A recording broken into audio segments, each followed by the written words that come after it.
was 2 months pregnant with our first child, I threatened a miscarriage. The doctors told me that I would have to be careful through the duration of my pregnancy. I was 4 months pregnant. My blood work came back abnormal. They believed our child was going to have Down syndrome. But because I was already considered to be high risk, having an amniocentesis would only increase my chances of losing our baby. We went back to the doctor's office to give him our answer about whether or not we were going to schedule the amniocentesis. We told the doctor that it didn't matter if Brianna was going to be born with Down syndrome or no. We were going to love her just the same, but we were going to trust God. The doctor looked at us. He did this little sarcastic snicker.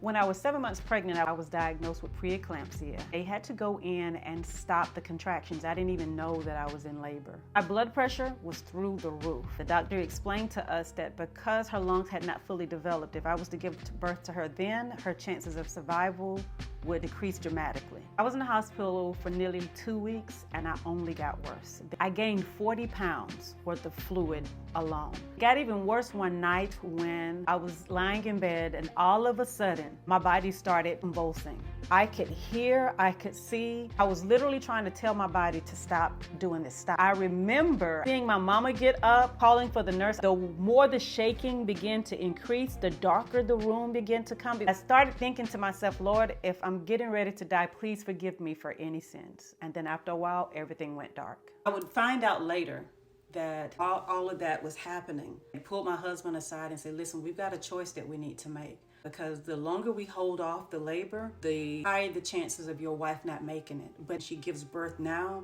chances are your daughter won't make it. Which one do you want to save? And my husband told him, y'all not gonna have me to make this decision. My wife and my daughter are both coming home. My husband went to the chapel to pray, but unbeknownst to him, I had already made up in my mind at 21 years old that if it's a choice between me and her, she lives. If I die, I die. That's my baby. I'm willing to give my last breath for my child to have a chance at life. I had never met her, I had never hugged her, I had never touched her, but I had carried her. From the moment I almost threatened a miscarriage at 2 months pregnant, I knew then that I was gonna do everything in my power to make sure that she gets here happy and healthy and whole. When our daughter was born, she weighed 3 pounds, 7 ounces. You could hold her in the palm of your hand.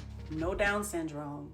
No complications. That's what faith does. I'm not trying to shame anyone who might have had an abortion because you can't change the past. The only thing that you can do is make moves that's going to redirect your future. You see, God is the giver of life. Man is just a vessel. God allowed that life to be created is for a reason and for a purpose. From scripture, we know that decrees were sent out to kill the males when Moses was born. Same when Jesus was born. So I have to wonder, with all of these people that are fighting for the rights for abortion, who's the enemy trying to kill now? I believe it was Ronald Reagan that said, I've noticed that everyone who is for abortion had already been born. A lot of you who had parents who considered aborting you when they found out they were pregnant with you. When you think about that, ask yourself, are you thankful that they chose to bring you into this world anyway? If you're not a believer, you're not going to understand where I'm coming from. If you are, you'll know that if God chooses you to bring new life, it's because he's going to use that life to change a life. Stand on Bible, saints.